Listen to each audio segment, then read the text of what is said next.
అత్యుత్సాహం చూపిస్తున్నారో వాళ్ళెవ్వరిని కూడా గుర్తుపెట్టుకుంటాం, విడిచిపెట్టేటువంటి పరిస్థితి ఉండదు. కాబట్టి నిద్ర లేస్తే ఎవడైతే మమ్మల్ని అడ్డుకున్నాడో, ఎవరైతే మమ్మల్ని విమర్శించారో అధికారులంతా జగన్మోహన్ రెడ్డి గారు రావాలన్నా వద్దా అని చెప్పి దేవుడికి పూజలు చేయండి.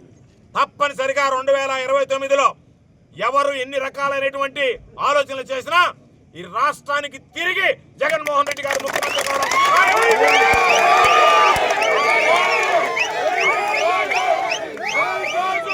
మీ పరిస్థితి ఏమవుతుందో ఒక్కసారి ఊహించుకోండి.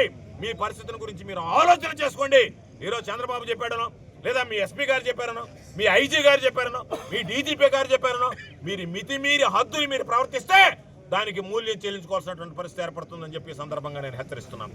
కాబట్టి ఎవరైనా సరే, ఏదైనా సరే, దేనికైనా తగబడినటువంటి వాళ్ళం, రైతుల కోసం పోరాడేటువంటి వాళ్ళం, అధికారం ఉంటే పరిపాలన, అధికారం లేకుండా ప్రతిపక్షంలో ఉంటే ఈరోజు ప్రజల సమస్యల మీద ప్రభుత్వాన్ని నిలదీయడం అంతే తప్ప పోలీసులు వచ్చి మమ్మల్ని మీరు నిలదీస్తే మేము నిర్బంధిస్తాం, మేము 10 మందిని పంపిస్తాం, 5 మందిని పంపిస్తాం, పాసులు ఇచ్చి పంపిస్తాం, మీ కారు నెంబర్లు ఇస్తే పంపిస్తాం అని చెప్పి దారి పొడిగిత అడ్డుకున్నారంటే చంద్రబాబు తప్పు చేశాడు కాబట్టి, చంద్రబాబు దొంగలాగా దొరికిపోయాడు కాబట్టి ఈరోజు రాయలసీమ, నెల్లూరు ప్రాంతాలకు సంబంధించి చంద్రబాబు నాయుడు తీసుకున్నటువంటి నిర్ణయం శరాఘాతంలో మారింది కాబట్టి ఈరోజు చంద్రబాబు తాను నీడను చూసి తాను భయపడేటువంటి పరిస్థితి ఏర్పడింది. కాబట్టి నాకు పుట్టగతలు ఉండవేమో, కాబట్టి దీన్ని అణిచివేయాలి.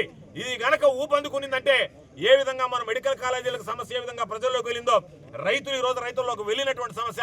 కాబట్టి ఎంత త్వరగా వీలైతే అంత త్వరగా దీన్ని అణగదొక్కాలా, వీళ్ళ గొంతును నొక్కేయాలా అనేటువంటి దుర్మార్గమైనటువంటి ఆలోచన చేస్తూ ఈ దుందుడికి చర్యలకు పాల్పడుతున్నారు తప్ప మరొకటి కాదు అని చెప్పే సందర్భంగా హెచ్చరిస్తూ మేమందరం కూడా ఈరోజు ఈ ప్రాంతానికి సంబంధించి ఈరోజు వైఎస్ఆర్ కాంగ్రెస్ పార్టీ ఇన్ఛార్జిగా ఉన్నటువంటి సోదరుడు నేదురుమల్లి రామ్ కుమార్ రెడ్డి గారి ఆధ్వర్యంలో ఈ ప్రాంతానికి వస్తే ఆయన వచ్చే లోపలనే మమ్మల్ని ఇక్కడ పానివం, మేము నిలువరిస్తాం, మిమ్మల్ని అందరినీ తరిమేస్తాం. పోలీసులు ఒక్కొక్క ఫైబర్ లాఠీలు ఇంత పొడుగులు తీసుకొచ్చి పాప వాటిని జులిపిస్తే లాఠీలకు భయపడం, మీరు తుపాకీలతో కాల్చినా సరే వాటికి సిద్ధపడతాం తప్ప వెన్ను చూపించేటువంటి పరిస్థితి మా నాయకుడు